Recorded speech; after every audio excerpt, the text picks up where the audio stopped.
I stood in the hotel lobby, still holding the receipt with my card at the bottom, as the elevator doors closed on their laughter. My so-called friends had left for brunch without me. In the suite I booked, on the dime I earned.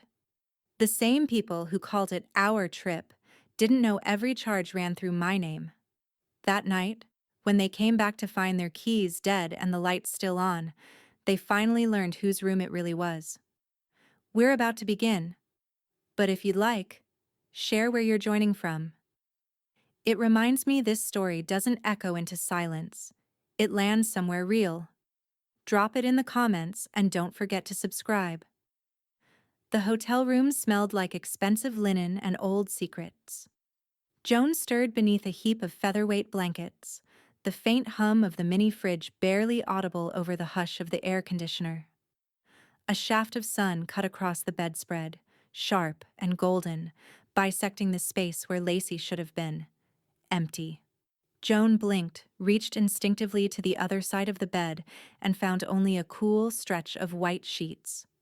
No sound from the bathroom, no rustle of shopping bags. Just absence. She rolled over, hair tangled and dry from last night's rooftop cocktails, and fumbled for her phone. One notification. Lacey, we'll be out all day, don't wait up. Sent at 6:12 a.m., Joan stared at the screen, thumb hovering. No emojis. No explanation. No group text. Just her. The girls were supposed to hit brunch together, wander Savannah's historic district. Maybe hop back on that haunted trolley tour they all pretended not to believe in. That was the plan. She reread the message, chewing the inside of her cheek. Whatever. She was overthinking. Maybe the others woke up early, went to grab coffee, and spontaneously spiraled into an all-day shopping binge. Lacey could get impulsive. A quick stop at the boutique, turning into 5 hours of retail combat. Still, a heads up would have been nice. Joan stood, stretched, and caught herself in the mirror across the room. Puffy eyes, yesterday's mascara faintly smudged. She'd been the last to go to bed. Laughed too hard, drank too much, said too little. The air between her and Lacey had been off. But they'd traveled together before. This wasn't new. By noon, the silence had turned heavy. Joan scrolled. No texts, no missed calls. Instagram, quiet. Stories from last night still up. Blurry selfies, clinking glasses, Savannah lit up behind them like a movie set. She was in most of them. She looked happy. She wasn't now. Shrugging on a denim jacket, Joan grabbed her sunglasses and stepped into the bright heat. River Street buzzed with energy. Buskers strumming near the candy shops, tourists swaying in line for overpriced pralines, the smell of fried seafood hanging thick in the sun. She wandered aimlessly, the cobblestones uneven under her sandals. At Vic's rooftop bar, she ordered a grilled chicken, sandwich, and a single mimosa.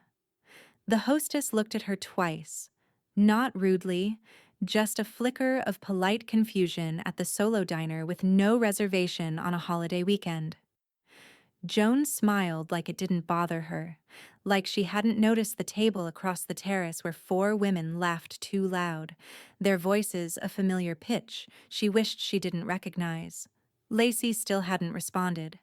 By 3 p.m., Joan's calls were going straight to voicemail.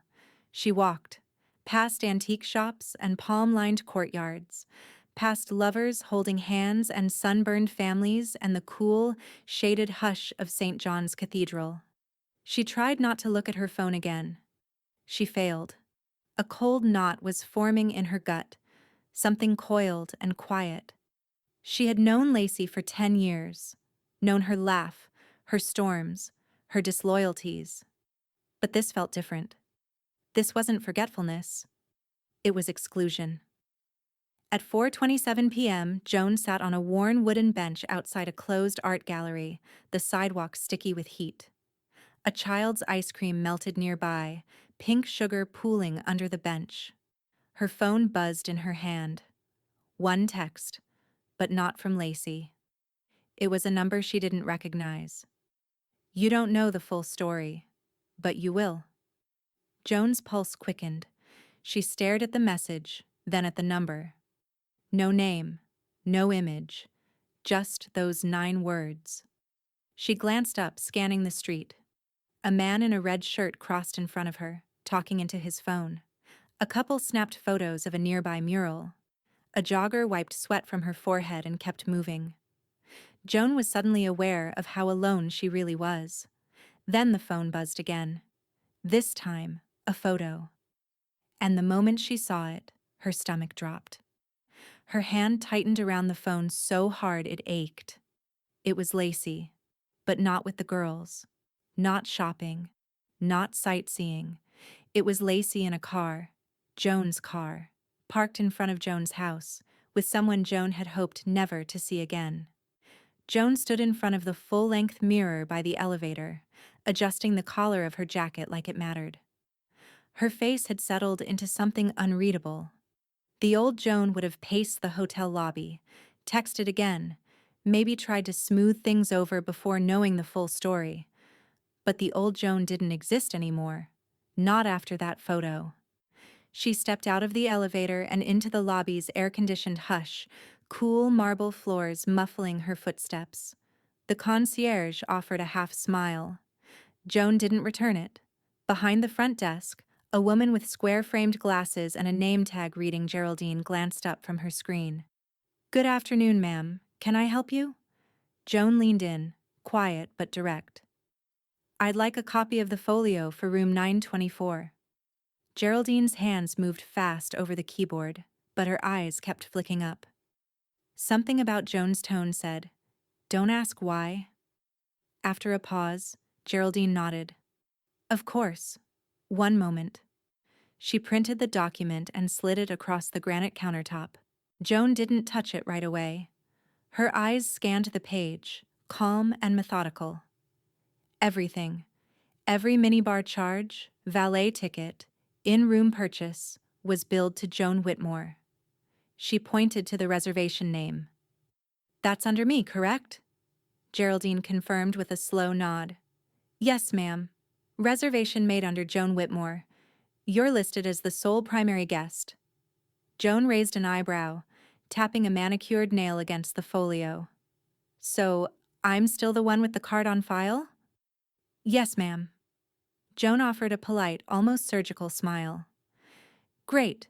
Let's go ahead and deactivate all keys associated with this room." Geraldine hesitated. "All of them?" "All of them, except mine." Another pause. Geraldine glanced at something off-screen, then gave a subtle nod. "Understood. That will take just a moment." Joan stepped back, giving her space to work. The lobby buzzed faintly with the murmur of distant conversation, the occasional ding of arriving elevators. Tourists passed behind her with shopping bags, dragging sunburn and sandals behind them. But none of it touched her.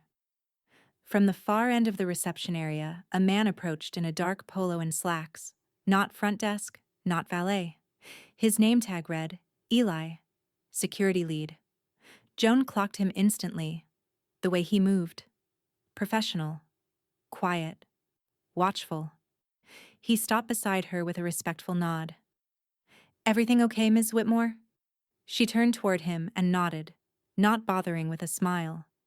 "Just making some changes to the room access," she said. "Some of my guests seem to have wandered off." Eli didn't ask what that meant. He simply tilted his head toward the desk. "Anything you need locked down?" Joan considered. "For now, just the room keys." "Understood." He tapped something into the tablet he carried and looked up. "If anyone tries to get back in with a deactivated key, we'll be alerted." Joan offered the faintest smirk. "Perfect." She took the new key card from Geraldine and slid it into her pocket without looking at it. Her phone buzzed again, deep in her jacket. Not Lacey. Not a number she recognized. Another message. "They thought you'd never know. They're wrong." Joan didn't react. Not visibly, but her pulse thumped once, hard, in her throat. She nodded a final thanks to Geraldine and turned to walk toward the elevators. Eli stepped aside but held her gaze just a second longer than expected. "I've seen a lot of people come through here," he said, voice low. "You're handling this better than most." Joan stopped, considering him. "Give it time." She stepped into the elevator, the doors sliding closed in front of her. The gold panel reflected her face in soft, warped light. Calm, poised, but beneath the surface, the water was rising. As the elevator hummed upward, her phone lit up again. A video this time. She hesitated, thumb hovering, then hit play. The footage was grainy. Surveillance angle, parking lot, night. And in the middle of the frame, her car. Lacey climbing out. Her arm draped around a man Joan hadn't seen in 3 years. A man who, last she checked, wasn't even in the same state anymore. Her ex-husband. Joan didn't cry. She didn't shake. She just stared at the phone screen until the elevator doors opened on the 9th floor with a soft chime.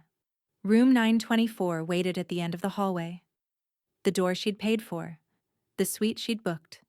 The one now locked down under her name. As she walked toward it, her heels clicked evenly across the carpet, each step measured, deliberate.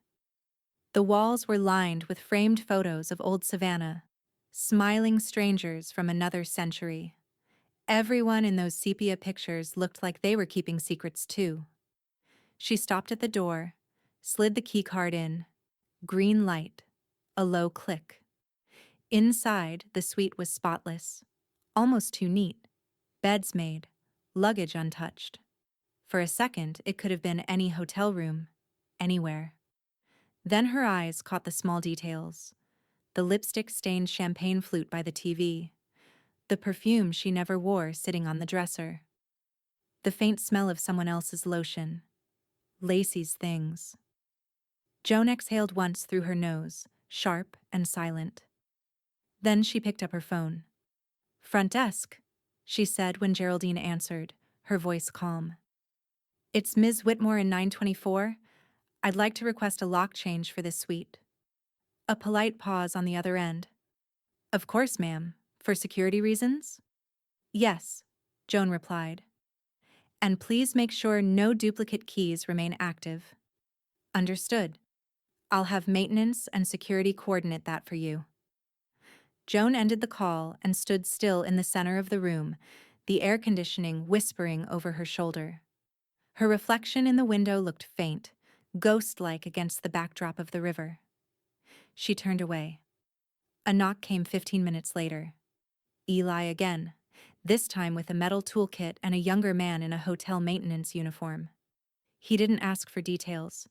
He didn't need to. The tone in Joan's voice earlier had said everything. They worked quietly. Screws clicking, tools shifting, the muted sound of metal giving way to new hardware. Joan watched without speaking, arms folded, expression unreadable. When they finished, Eli handed her a fresh keycard. "You're the only one with access now," he said. "No one else gets in without your say-so." "Good," she replied. "Now I need a new room." He nodded once, gesturing toward the elevator. "Geraldine's already arranging it." Downstairs, the lobby lights had dimmed into their evening glow, gold reflecting off the marble like liquid. Geraldine was waiting at the counter with a folder already prepared. "King Suite, Riverview," she said, sliding it across. "Completely separate floor. We'll have your luggage transferred quietly." Joan gave a slow nod. "Make sure all's charges remain under my account, but nothing can be added without my authorization." "Done," Geraldine said. "And, Ms. Whitmore?" She hesitated, lowering her voice. "We've also restricted access to your folio. No one can reverse or modify charges except you." A small, grateful smile flickered at the edge of Joan's mouth. "Thank you." While Geraldine arranged the transfer, Joan's phone vibrated again. She didn't recognize the number at first, then saw the name. Maya. One of the other girls. The quiet one. The follower. Never the instigator. The message was short. "Did you leave?" Joan stared at it for a few seconds, thumb hovering. Then she typed back, "I'm still here." That was all. No punctuation. No warmth. Just fact. A bellhop arrived with a luggage cart. Joan nodded for him to follow, and together they moved through the side corridor, away from the curious eyes and check-in chatter. Her things were transferred without fanfare: folded clothes, makeup bag, laptop, the small leather journal she hadn't opened in months. No trace of Lacey's presence followed. Her new room, 1112, was smaller, quieter, and somehow more hers than anything had been in a long time. The view stretched over the river, sunset bleeding orange over the water. Joan dropped her bag onto the bed and stood there, staring out at the horizon until her phone buzzed again. Same unknown number. No text this time, just a file download request. Video Zo to MP4. Her stomach tightened. She accepted the download, but before she could hit play, a soft knock came at the door. 3 taps. Measured. Familiar rhythm. Joan froze. Then a voice. Muffled. Female. Filtered through the wood. "Joan. It's me. Can we talk?" Lacey. The hotel lobby had thinned out to whispers, and the clink of glasses at the bar when the elevator doors slid open again. It was 11:30 p.m. sharp. Lacey stepped out first, heels clicking, laughter still lingering in her voice. The kind that was a touch too loud for the hour. Behind her, Kyle followed, jacket slung over one shoulder, his tie loosened, that practiced charm still hanging around him like cheap cologne. The two of them looked like a magazine ad for poor decisions. Lacey's hair was tousled from humidity and wine. Kyle's shirt was half untucked. Their matching conference badges, networking event, the portside mixer, swung loosely around their necks. She fumbled with her clutch, pulling out a hotel key card. "See? Told you I remembered it," she said with a smirk, pressing the card to the door of 924. The light blinked red. She frowned, tried again, read again. "Maybe I grabbed the wrong one," she muttered. "Do you have yours?" Kyle swiped his card. Red. He looked at her, annoyed now. "Maybe you demagnetized it." Lacey exhaled sharply, her confidence starting to splinter. "No, I didn't." She stopped, glancing at the hallway, at the unfamiliar silence that hung there. The carpet felt colder. The door looked the same, but something was off. A small detail. An instinct. She pressed her ear against it. Nothing. "Let's just go to the desk," Kyle said. "We'll have them fix it."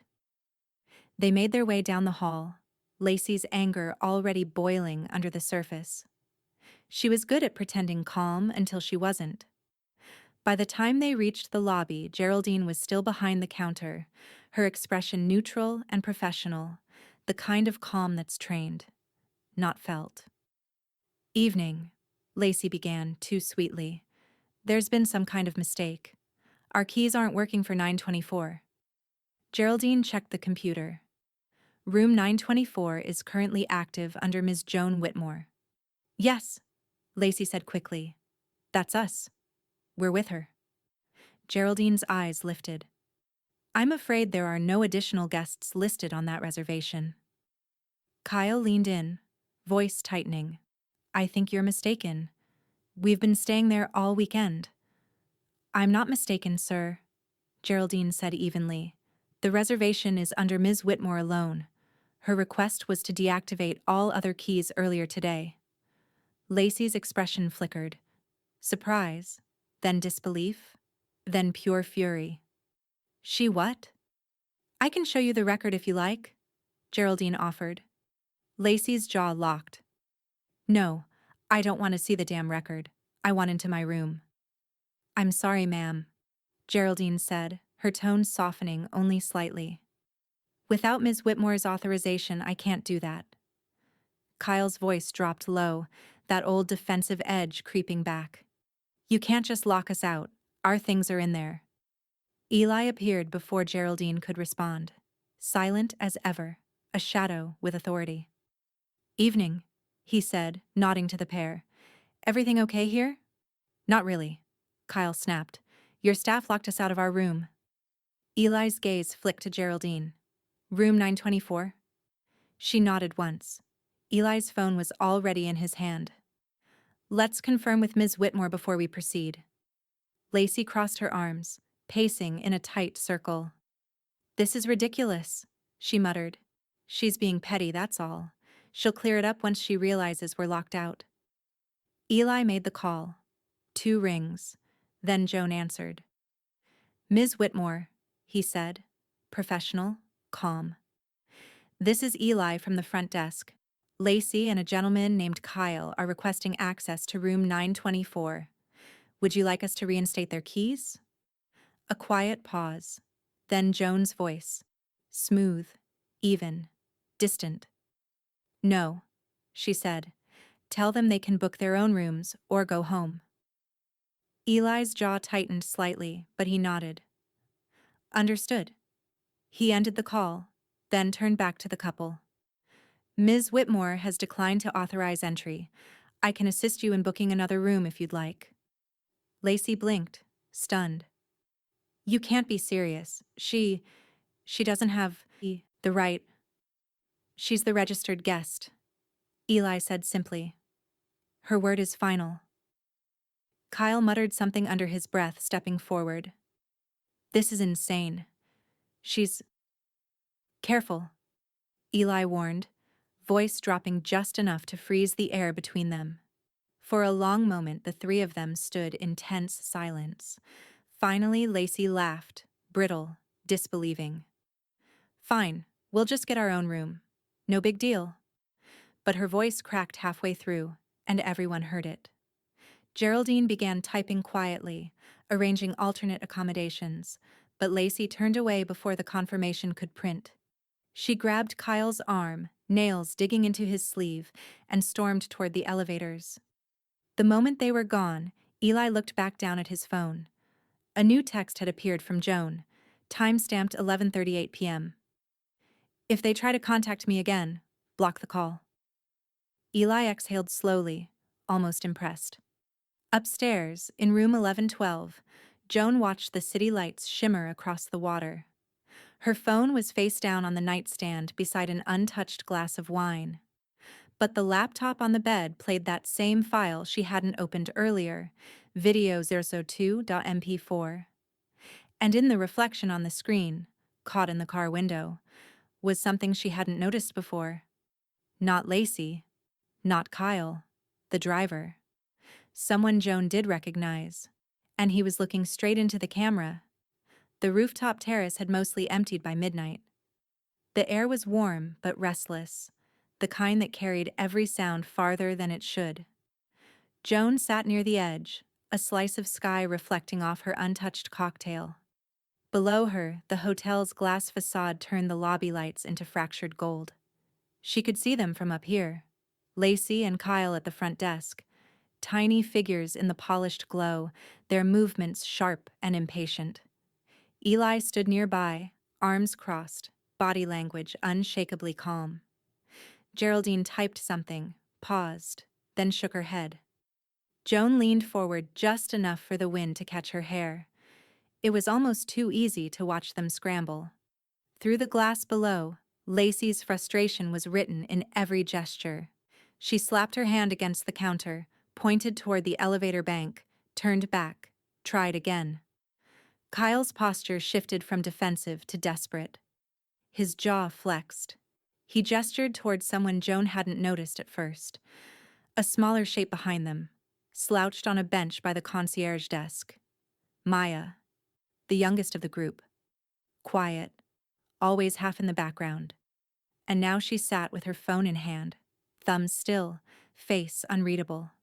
She wasn't pleading, wasn't even surprised, just watching. Geraldine's lips moved, calm, measured. But Joan didn't need to hear the words. She knew the tone. No open rooms. Try a different hotel. Lacey froze, incredulous. Kyle's hand went up like he could negotiate physics itself. He was talking too fast now, his shoulders rising. Then came the moment Joan had been waiting for. Kyle leaning in over the counter, voice raised, frustration spilling out in one line that made even the bellhop look up. "We have a teenager with us." Joan smiled faintly at that. The sudden moral appeal, the attempt to sound respectable when the night was already far past redemption. The teenager, of course, was Maya. Calm, detached, still scrolling her screen like she'd been through this kind of chaos before. Down below, Eli's expression didn't change. He reached for the phone at the desk, probably calling for a taxi referral. Lacey turned away in disbelief, her arms crossed tight over her chest, muttering something sharp enough that Kyle winced. They'd been caught unprepared, locked out, shut down, and seen. And Joan wanted them to feel every second of it. She signaled to the rooftop server as the wind picked up. "Can I get the chocolate torte?" she asked softly. "And a glass of Pinot?" "Yes, ma'am." The waiter smiled without curiosity and disappeared inside. Joan leaned back in her chair, crossing one leg over the other. Savannah's skyline shimmered beneath her, neon riverboats sliding along the water, the faint pulse of music drifting from River Street below. She'd always loved this city, even before it became a chessboard. Her phone lit up. One new message, Lacey. Joan let it blink a few seconds before opening it. "Lacey, you're embarrassing yourself." Joan's laugh came out as a whisper. Not bitter, just real. She set the phone face down on the table. The dessert arrived a minute later, glossy chocolate layered with something gold-dusted and excessive. She picked up the fork and ate slowly, watching her reflection shimmer across the glass balcony wall. Down below, the scene had shifted again. A shuttle van idled in the circular drive, headlights slicing through the darkness. Eli stood by it, arms crossed, while Lacey argued into her phone. Kyle paced. Maya climbed into the back seat first, her silhouette small and silent. Geraldine watched from the doorway, her face unreadable in the lobby light. Joan finished the last bite, wiped her mouth neatly with the napkin, and signaled for her check. The wind had picked up. From this height, she couldn't hear their words. But she didn't need to. She could read the defeat in Lacey's posture, the exhaustion in Kyle's shoulders, the subtle shift in Maya's face as the van door slid shut. Joan stood, slipped her card into the billfold, and took one last look over the city before turning toward the elevator. When she reached her room, her phone buzzed again. Another message from that same unknown number, the one that had started all of this. "They're gone, but he isn't." She froze in the doorway, the chill of the room meeting the humid air outside. The video file she'd paused earlier was still open on the laptop. The driver's reflection paused mid-frame, eyes locked on hers through the screen. And beneath the frozen image, the progress bar shifted, the timestamp changing on its own. New footage. Live. The driver was back in the car, engine running, camera rolling, and this time the headlights pointed straight toward the hotel. Morning light broke over the river in pale ribbons, soft and disarming. Savannah had that kind of beauty, the kind that could make even a reckoning look serene. Joan stood in line at the front desk, a coffee cup in hand, her expression unreadable. The hotel lobby smelled of citrus polish and early checkout. Geraldine spotted her first and straightened, offering a subtle nod. The kind you share with someone who's already survived the night. Then the elevator chimed. Lacey's voice carried before Joan even turned around. "Joan, wait." The sound was too bright, too friendly, desperate gloss over panic. Joan didn't move. She set her coffee down on the counter, eyes still on the folio Geraldine was printing. Lacey appeared beside her, hair slightly damp, a shade too polished for someone who'd supposedly been stranded. Kyle trailed behind, holding his phone like a peace offering. Maya followed last, earbuds in, backpack slung over one shoulder. Lacey smiled, tentative. "We were going to reach out last night, but we thought you were tired. You needed space." Joan turned to face her. Calm, collected. You didn't think of me at all. The words landed with surgical precision. No raise in tone, no theatrics. Just truth. Kyle cleared his throat. Joan, look. Last night was chaotic. We didn't plan for it to go that way. Didn't you? She asked softly. He blinked. We'll make it right. I'll Venmo you for our share of the room. It's, what, maybe 1,000 each? Geraldine, efficient as ever, slid the printed folio across the counter. Her eyes flicked to Joan's, awaiting silent permission. Joan nodded. The paper gleamed faintly under the lobby lights. Every line item crisp and damning. Minibar charges, room service, 2 spa treatments, late-night bar tabs. The total at the bottom, $3,147.29. Joan tapped her manicured nail against the total once, slow and deliberate. That's not 1,000? Lacey tried to laugh, a brittle sound. Well, come on, that's for all of us. We were all sharing the space. Correction, Geraldine said smoothly. The reservation lists Ms. Whitmore as the sole guest. All charges are under her card. Lacey's voice faltered. But she told you? Geraldine's expression didn't shift. Ms. Whitmore specifically requested that no one modify or split the folio. Kyle lifted his phone again, like money could disinfect guilt. Seriously, Joan, I'll just send it right now. Venmo, Zelle, whatever works. Joan shook her head slowly. No, you won't. Kyle frowned. Excuse me? I'm not accepting your transfer, she said. Geraldine, go ahead and charge the full balance now. Geraldine didn't hesitate. A few keystrokes. A soft printer hum. The confirmation slip slid out, transaction complete. Joan picked up the receipt, folded it neatly, and tucked it into her purse. Done, she said. Lacey stared, disbelief flickering into something colder. You're really going to pay for all of it? Joan looked at her then. Finally. Really looked. I already did. That stopped Lacey cold. She opened her mouth, closed it again. Kyle looked toward the exit, hands shoved into his pockets. Maya was the only one who didn't seem rattled. She drifted to the side, leaning against the wall, watching them like she was outside the story, not in it. When Joan met her eyes, she gave a small, almost imperceptible shrug.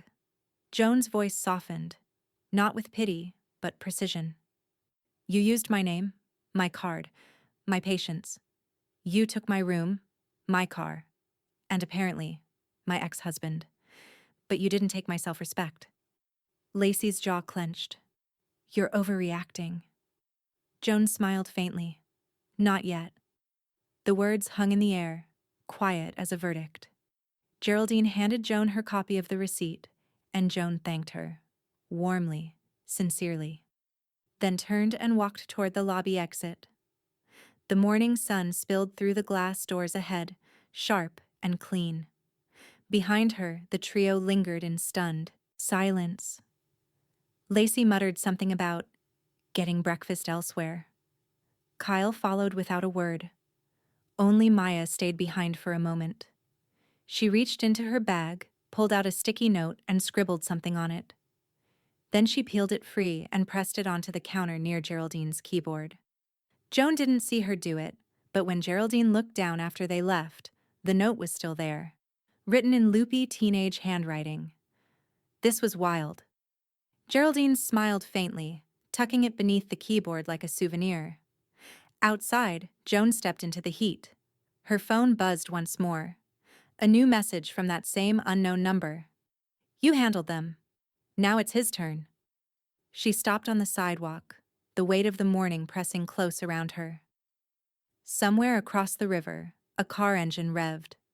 Familiar. Low. Deliberate. Joan turned toward the sound, the sunlight catching in her eyes. And for the first time in years, she didn't flinch. The spa smelled like lavender oil and polished wood. The kind of place where silence was treated with reverence, and the lighting made everyone look like they belonged in a magazine spread. Joan lay still beneath a weighted blanket as the massage therapist's hands moved with rhythmic pressure down her spine. The soreness in her shoulders was deeper than physical. Months of tight smiles, canceled plans, and split checks had knotted themselves into her muscle memory. Now, with each deliberate press, she could feel pieces of it unspooling. By the time the facialist began smoothing a chilled collagen mask over her cheekbones, her phone had buzzed 4 times, each time ignored. Later, she sat at a corner table at the Magnolia Room, napkin spread across her lap, the sun filtering through plantation shutters and catching the sparkle of her water glass. Her hair was swept up loosely, skin still glowing from the steam room. She'd ordered the prix-fixe menu because why the hell not? No substitutions, no compromises. The waiter set down her dessert, crème brûlée in a delicate porcelain ramekin, the sugar crust burnished and glassy. Joan admired it for a beat before lifting her spoon and cracking the top with the cleanest of taps. Her phone vibrated again. Lacey, where are you? Joan didn't reply right away. She savored a spoonful, slow and decadent, vanilla and burnt sugar melting across her tongue. The restaurant was quiet this time of day, mostly older couples and a few corporate lunches murmuring in the background. No one asking where she'd been, no one expecting her to cover the bill. She picked up her phone and snapped a photo of the crème brûlée. The caramelized surface caught the light like stained glass. She sent it without comment. 2 dots appeared. Typing, disappeared, appeared again. Then, Kyle. We're family, Joe. This doesn't feel like you. Her smile didn't falter. She reached for her glass of rosé, took a delicate sip. The truth was, this was the most like herself she'd felt in months. Maybe longer. She typed, Joan. Exactly why I've stopped financing the trip. Delivered. Read. No reply. She set the phone face down and signaled for coffee. Across the table, the chair meant for Kyle or Lacey sat empty, her folded linen napkin still resting there like a ghost of a plan never honored. Let them wonder. Let them squirm in their too late apologies and, what are you doing tonight? Texts. She wasn't obligated to perform grace for people who weaponized her silence and mistook her generosity for submission. The server returned with her check nestled in a black leather folio. She signed with a steady hand and stood. A slight sway in her step, not from the wine, but from the clarity that came when you finally stopped pretending you weren't being used. Her phone buzzed one more time as she exited the restaurant. Maya. That was it. No words. Just the emoji. Joan paused on the sidewalk, letting the October breeze rustle the hem of her wrap dress. She stared at the message. Maya had always been the quiet one, the shadow in every room. But that smiley face felt deliberate, like a breadcrumb dropped just far enough behind the others.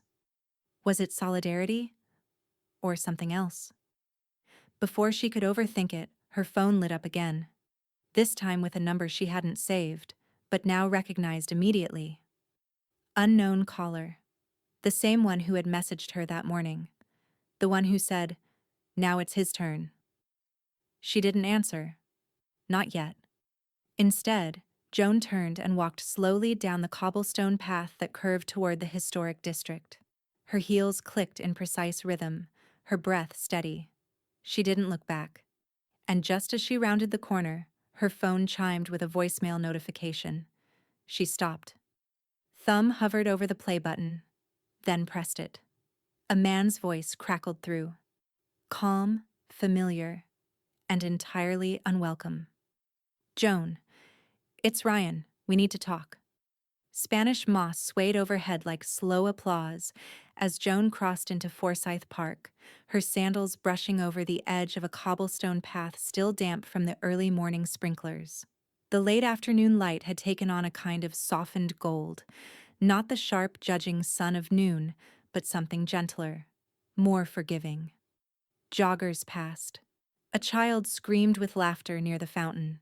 Somewhere in the distance, a saxophone player practiced scales, the notes floating like drowsy ghosts across the lawn. Joan moved without hurry. She wasn't checking her phone. She wasn't rehearsing anything. The message from Ryan had come and gone. 1 minute of voicemail that said nothing she hadn't already endured.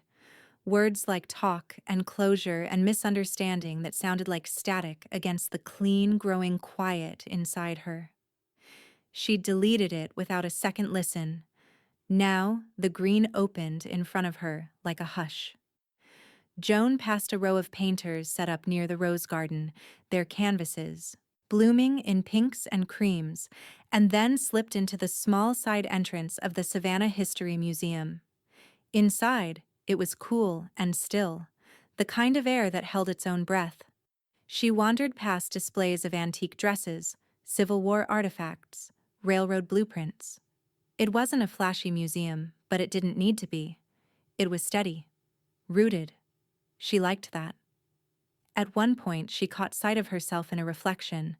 Her wrap dress, the relaxed slope of her shoulders, the small curve of a smile she hadn't planned. She almost didn't recognize it. Across town, her phone sat muted in her purse. Notifications still fluttered in. Mostly Instagram now. Lacey had begun posting again. A black and white coffee cup. A blurred beach photo from the wrong coast. Something about unplugging to reconnect. Joan didn't click the captions anymore. The filters were always the same. Valencia, maybe Juneau. And the comments were even more predictable. Looks amazing, girl. You deserve it. She let the app go still, let the silence bloom. When she stepped outside the museum an hour later, the breeze had shifted cooler, brushing her cheeks like a secret passed between old friends. She turned toward the north gate, considering a stop at the candy shop she used to love, the one with the old-fashioned fudge counter, when she heard a voice behind her. "Hey, boss lady." Joan turned. It was Eli, tall, lean, still in his navy concierge vest but with his name tag tucked into his pocket. He carried a helmet under one arm and leaned against a parked moped like he was born to make an exit. "You handled that like a boss," he said, his grin easy. Joan raised an eyebrow, amused. "Handled what?" He gave a small laugh. "The Hotel Grapevine isn't that big. Lobby staff were rooting for you. Geraldine practically did a fist pump when you walked out this morning." Joan couldn't help but smile. "Well, I appreciate the moral support." "Don't mention it." Eli hesitated, then pulled something from the inside of his vest. "Actually, do. This is from the staff, technically unofficial." He handed her a small folded envelope, cream paper, hand-torn edges, her name written in careful cursive across the front. Joan looked at him, surprised. "You didn't have to." "We wanted to." He shrugged. "That room saw some chaos this week. But you? You walked out like it was just Tuesday." And with that, he gave a mock salute and kicked off on his scooter, disappearing into the next block's swirl of leaves and exhaust. Joan stood for a moment before opening the envelope. Inside, a small thank you card. Not typed. Handwritten. "Thank you for showing grace with boundaries. We see you." From the girls at the front desk, plus ceased Geraldine. Her throat tightened unexpectedly. She folded the note and slipped it carefully into her purse, between her wallet and the folded spa receipt. Across the street, someone's ringtone blared, too loud, too cheerful. Joan flinched at first, reflexive. Then she exhaled. Not hers. Still, she pulled out her phone. Just in case. No new texts from Lacey, nothing from Kyle, one message.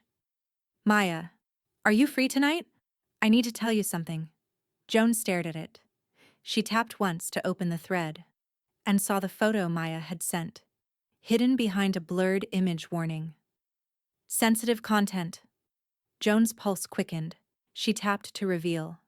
Her breath caught. It was a picture, a familiar one. Her ex-husband, Ryan. shirtless, asleep, in a bed that wasn't his.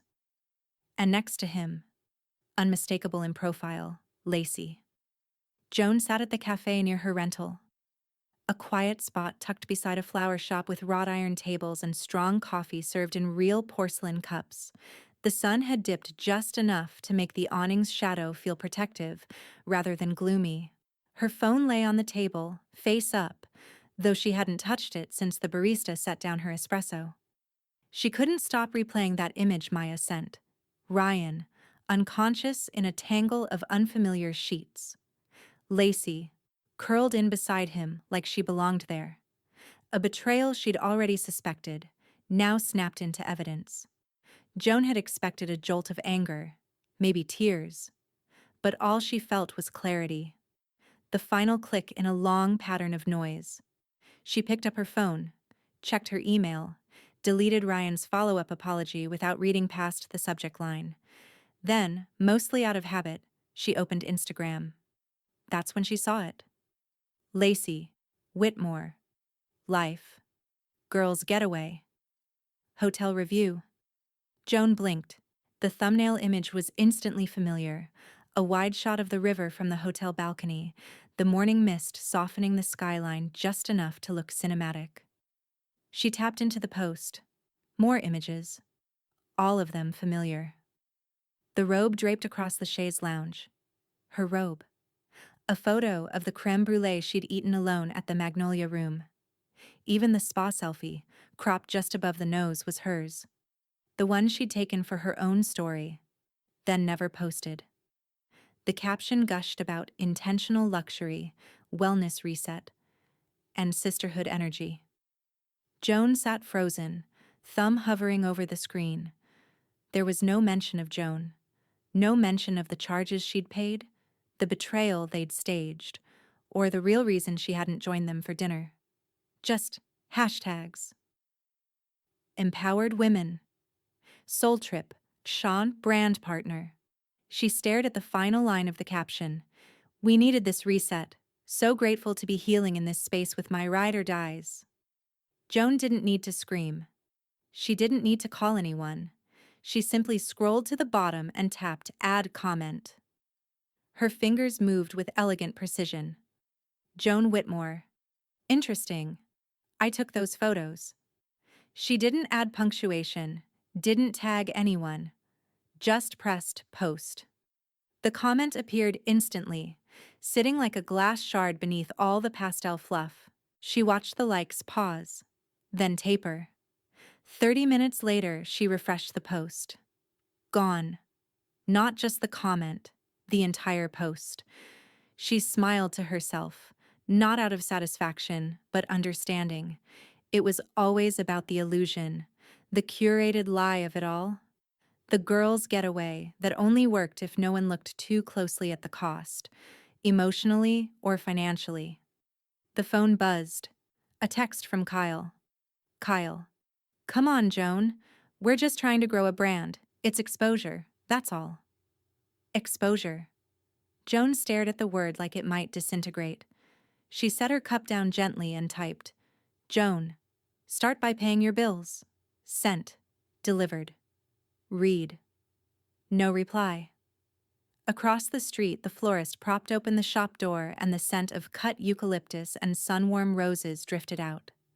Joan stood, tucking her phone into her purse. She had dinner reservations in an hour, just her, at a rooftop spot with string lights and bourbon peach glaze over cedar-planked salmon. No filtered photos, no fake captions, just the truth of the thing. As she crossed the street, her phone buzzed again. She didn't check it until she reached the next block.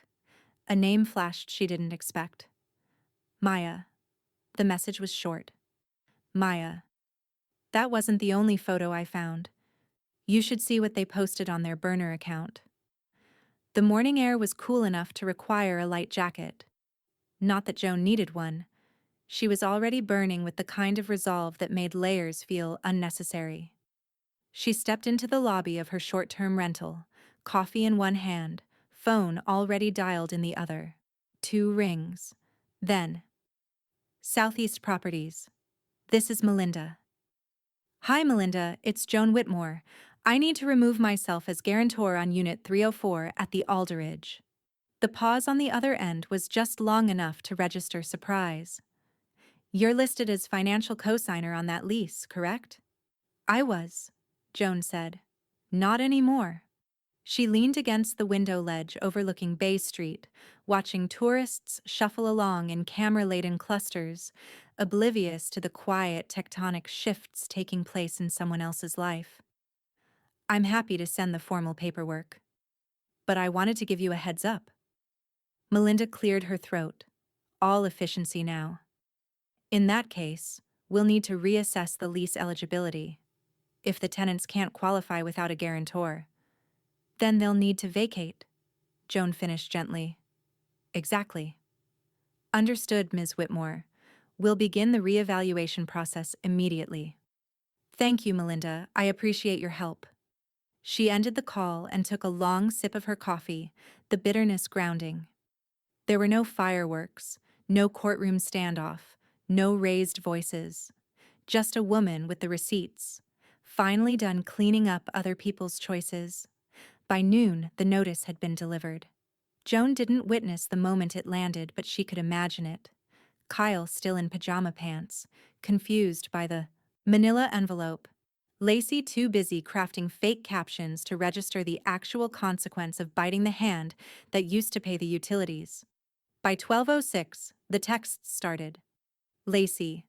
WTF, Joan. Seriously? You're ruining everything. Kyle. We can't qualify on our own. You know that. This is insane. Lacey. You always said family takes care of each other. Joan stared at the screen without flinching. She didn't tap, didn't reply. She just opened her settings and hit block.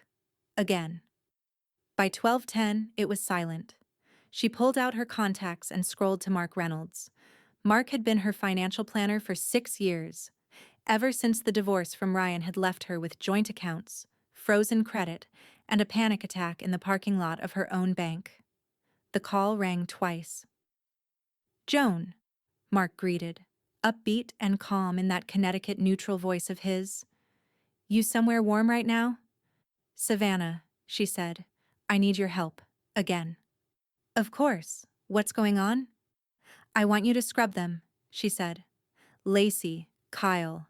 Every joint signature, every card, every linked account. Anything I've ever co-signed or fronted or forgotten to cancel. Pull it all. There was a pause. Not of hesitation, but recognition. You got it, he said. I'll run a full audit today. You'll get a PDF by 5. And Mark? Yeah? If there's anything left with Ryan's name on it? A small exhale. Gone. I'll make sure of it. Joan sat back in the chair, feeling the shift in her spine, subtle but undeniable. As though some part of her posture had been unconsciously bent for years, now finally straightening. It wasn't petty. It wasn't revenge. It was reclamation. At 4:42, the PDF landed in her inbox. Every account separated, labeled, signed, and closed. No more overdraft alerts tied to someone else's recklessness. No more bills forwarded to her address because Kyle forgot to update his contact info. No more pretending she hadn't noticed how much they'd taken simply because she'd once said yes. She didn't celebrate. Not exactly. But she did pour herself a bourbon on ice and sit by the window, watching the amber swirl like a storm finally settling. Her phone buzzed once more. Maya. No words this time. Just a photo of a small cat drawing. Simple. Done in pen. Probably on hotel stationery. The cat sat upright, one paw raised mid-wave, with a tiny speech bubble above its head that read, "You good?" Joan stared at it for a long moment, then smiled. But before she could reply, another notification landed. A tag. One she wasn't supposed to see. An Instagram story from a glow and grit life, the burner account Maya had mentioned. A blurry video of Joan's hotel room, her toiletries, her voice, faint in the background, and over it, Lacey's giggle. Caption. This dumb bitch didn't even notice. Joan sat cross-legged on the hotel bed, her laptop balanced on her knees and a cooling cup of tea forgotten. On the nightstand, the golden pink light of late afternoon filtered through the curtains, tinting the room with a warmth that felt almost theatrical, like the universe had finally adjusted the lighting for her scene. On the screen, a folder slowly filled itself. For Maya, someday. Inside, screenshots of Venmo charges, itemized receipts, photos of the spa treatment she'd booked and paid for, the hotel folio, the burner account story, the comment Kyle had made about growing a brand, and Lacey's sneering captions about sisterhood they'd never earned. No narration, no added context, just the proof. The kind you only gather when you're not planning revenge, but you are done being misremembered. Joan didn't know if she'd ever share it. Maybe Maya would ask one day, maybe she wouldn't. But when she did, because eventually they all ask, Joan wanted the girl to have something real. At the bottom of the folder, she dropped in a final file, a Word doc, blank, for now. She titled it, What Happened and What It Meant. Then she clicked into it, stared at the blinking cursor for a long moment, and began to type. They didn't take everything. They just took their mask off. She wrote for a while, about dinners paid for in silence, about covering for Lacey's missed rent checks before the landlord ever knew, about Kyle's late-night emergencies that always required cash and always ended in a hangover apology, about the way family stops being family when they believe your generosity is a given. The words didn't flow. They landed. Not like tears, like bricks. 1 hour later, her phone buzzed with a familiar name, Geraldine. The message was short and elegantly formal, like everything the woman did. Ms. Whitmore, it was our pleasure to host you.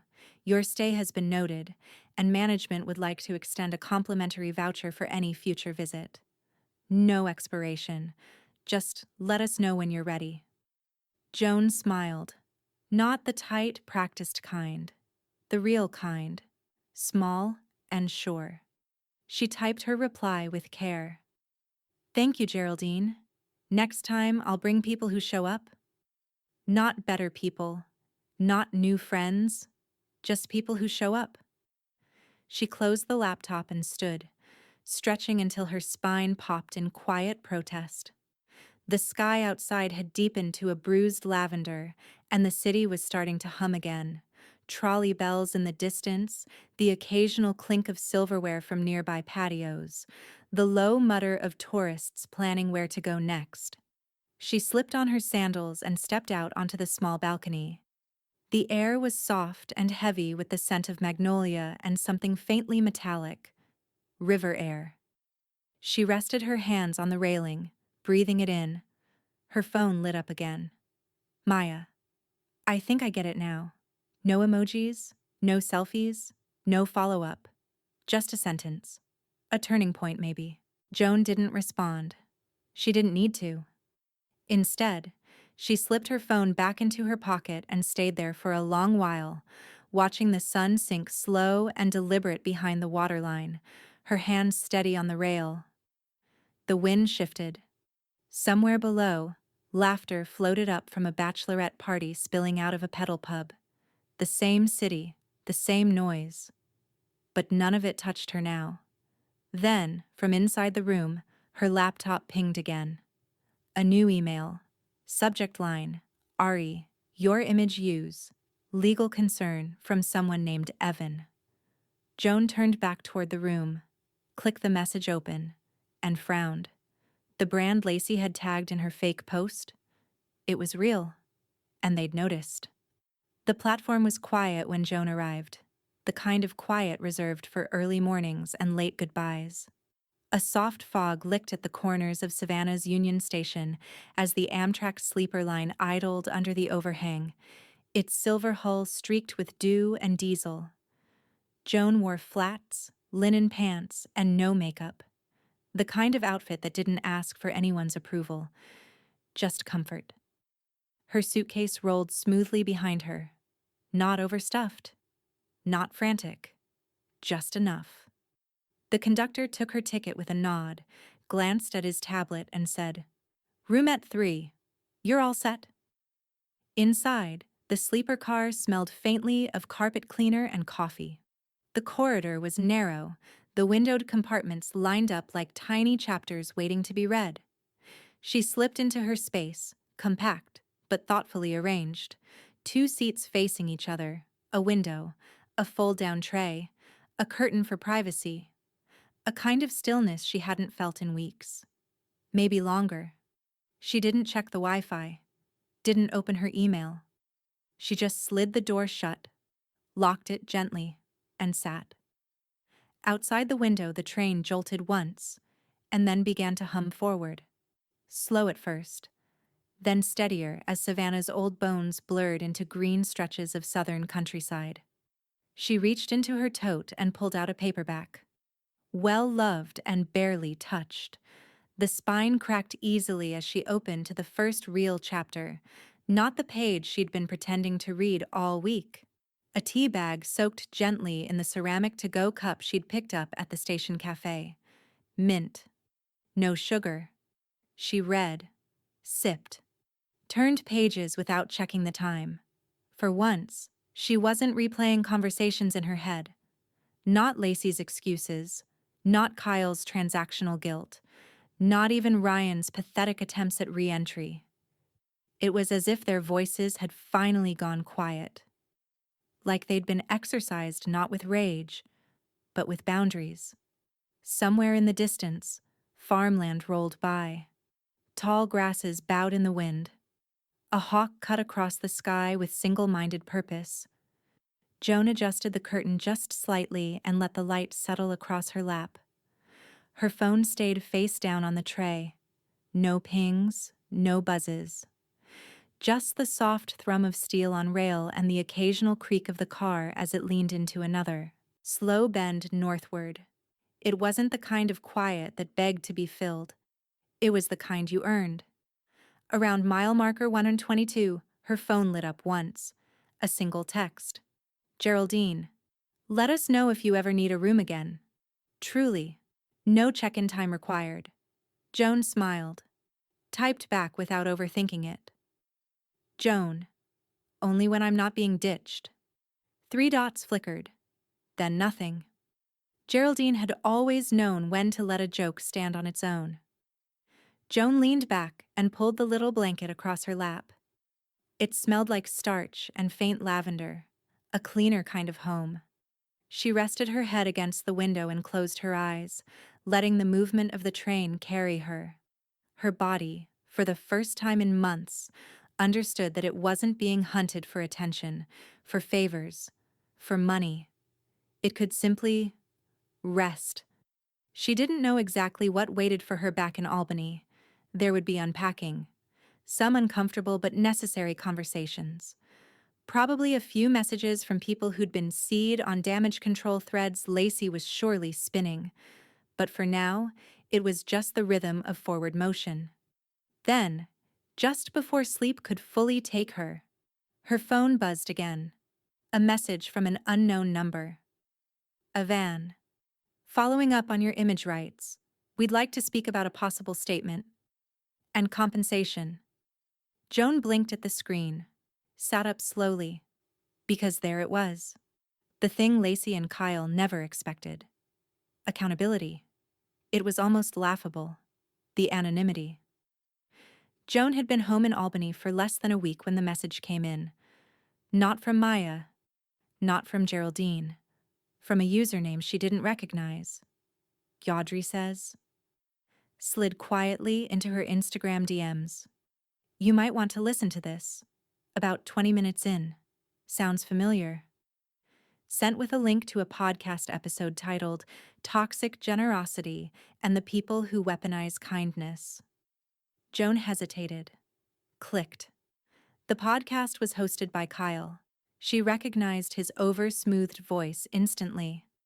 That careful, faux casual tone he used when trying to sound like a therapist, even when he couldn't keep a relationship sober for more than 3 months. He didn't use her name. He didn't have to. Some people, he said, voice syrupy with self-righteousness, use money to control the people around them. They act like they're being generous, but it's really a form of leverage. Like, they'll pay for the hotel room, but then they expect loyalty, obedience, silence. And when you don't give it, they turn around and say, "You used them." Joan's pulse didn't spike. Her fingers didn't tremble. She just listened. 25 minutes in, Kyle chuckled bitterly. We had a girls' trip planned. Well, a mixed group. And one person flipped out because she wasn't the center of attention. She left early. Cut us off. Made it all about her. And now she's threatening legal stuff. Joan paused the episode and stared at her screen. At the top of the show's page was a cover photo, a filtered shot of a river view she'd taken. Same sky, same lighting, same railing from her hotel balcony.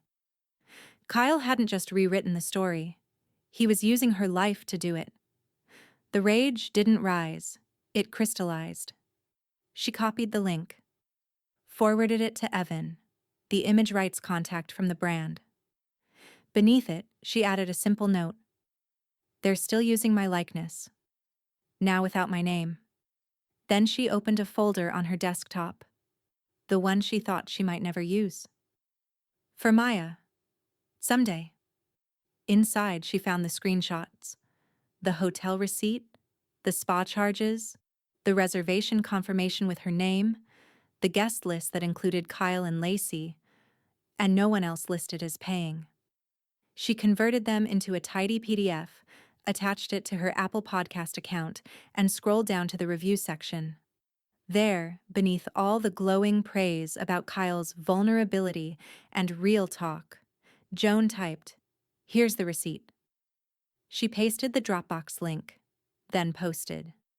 The fallout didn't take long. By morning, Kyle's podcast sponsors had begun pulling their ads. One brand, a wellness tea company, issued a soft statement on Twitter. "We stand with creators who honor consent, ownership, and truth. We've discontinued our sponsorship with Kyle Talks Life." Another, a journaling app, simply deleted their promo code. And Lacey? Joan didn't hear from her, but she saw it. Every post on her lifestyle account, the coffee cups, the sunset quotes, the blurry brunch shots, gone. Vanished like they'd never been. A week later, Joan got a final message from Hey Audrey says ha. He blocked me. Guess he couldn't handle being found out. Joan didn't reply. Instead, she opened a fresh page in her What Happened and What It Meant document. They didn't say my name, but they wanted my life. She paused, considered something, then typed, "And now, they can have the silence. I don't need it anymore." Her phone buzzed once, a calendar reminder, call with defamation attorney. 3:30 p.m. She stood, stretched, and walked toward the window. Outside, Albany looked sharp and bright in the afternoon sun, unapologetic and unfiltered. And as she reached for her phone, ready to make the call, another notification slid across the top of the screen. Unknown number. You think you've won. But I still know things about you, Joan. Joan stared at the message, then screenshot it, and dialed her lawyer. It started with a retweet. Nothing dramatic. No influencer call-out or teary TikTok explainer. Just a clipped screenshot of Joan's podcast review and the Dropbox link, posted by someone named A Truth and Taxes with the caption, "There's something deeply satisfying about quiet receipts." By the time Joan's lawyer confirmed the cease and desist had been delivered to Kyle's production address, the tweet had already crossed 12,000 likes. People didn't just read it, they felt it. The phrase, "Here's the receipt," took on a life of its own. It became a meme format, a t-shirt slogan, a rallying cry in subtweets everywhere from influencer gossip threads to HR nightmare Reddit forums. Joan's name wasn't even attached publicly, not until someone, a bored journalist maybe, or a nosy listener, started piecing together the original image metadata from the burner account and traced it back to the branded hotel. Even then, Joan said nothing. No think piece, no revenge post, no curated my side of the story carousel. She let her silence say the rest. Still, the invitations came. A local radio station, a women's empowerment panel, even a podcast network, one of the ones that dropped Kyle, reached out to offer her a mini-series deal. She declined them all. Kindly. Firmly. She wasn't interested in becoming a symbol. She didn't need a platform. She had peace. Instead, she did something quieter. Joan wired $1,000 to the Southern Girls Travel Scholarship Fund, an obscure little nonprofit that helped send underprivileged teens on their first train ride out of state. She donated it anonymously, marked simply, for the solo travelers, the ones who learned the hard way. No one traced it. No one made a TikTok. It wasn't meant to go viral. It was meant to land. Back in Savannah, Geraldine received an envelope in the mail addressed to her in Joan's neat handwriting. Inside, a thank you card. No fluff. Just truth. For the grace and the backbone, both matter. With gratitude, J. Geraldine smiled when she read it. A quiet, knowing kind of smile. She slid the card into a wooden frame she kept behind the front desk and set it on the shelf next to the lost keys bin.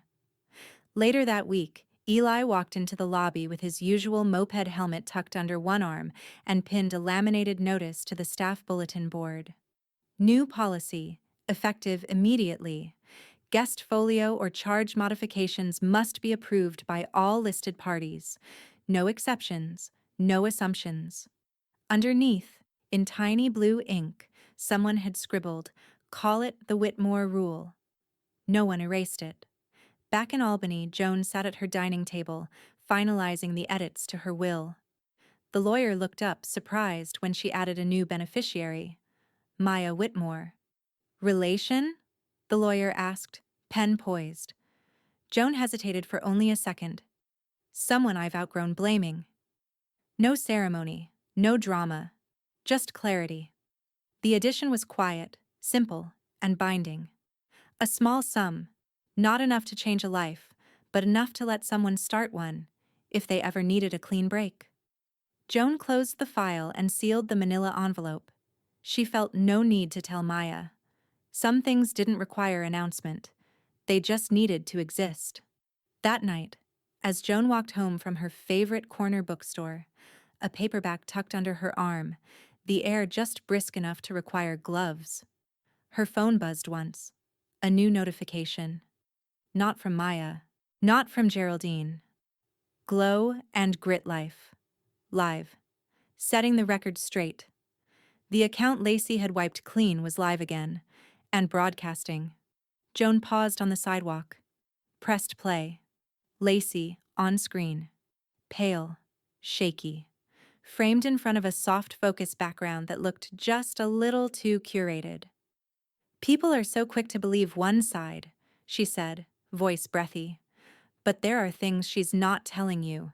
Things I know. Joan didn't flinch, she just watched. Because sometimes, when people lose control of the story, they come back swinging. And Joan was done ducking. Savannah looked the same. Cobblestones still whispered beneath her steps. Spanish moss still draped from the oaks like nature's lace. The river still rolled on slow and brown and certain. But Joan? Joan had changed. She stepped out of her cab wearing a soft black trench and oversized sunglasses, her hair loose, her expression relaxed in that rare way people earn, not perform. 1 year to the day. Same city, same hotel. But the weight in her chest? Gone. The front doors opened with a hush of air conditioning and citrus polish. Geraldine wasn't at the desk this time, but the young man who greeted her stood a little straighter when he read her name off the reservation. He smiled. "Welcome back, Ms. Whitmore. We've got you in the Riverview suite. The same one." Joan nodded. "Perfect." When the elevator opened on the top floor, everything felt familiar. The hallway art, the hush of high thread count carpets, the quiet hum of housekeeping carts somewhere just out of sight. But when she unlocked the suite and stepped inside, it was different. Not in layout, not in lighting, in energy.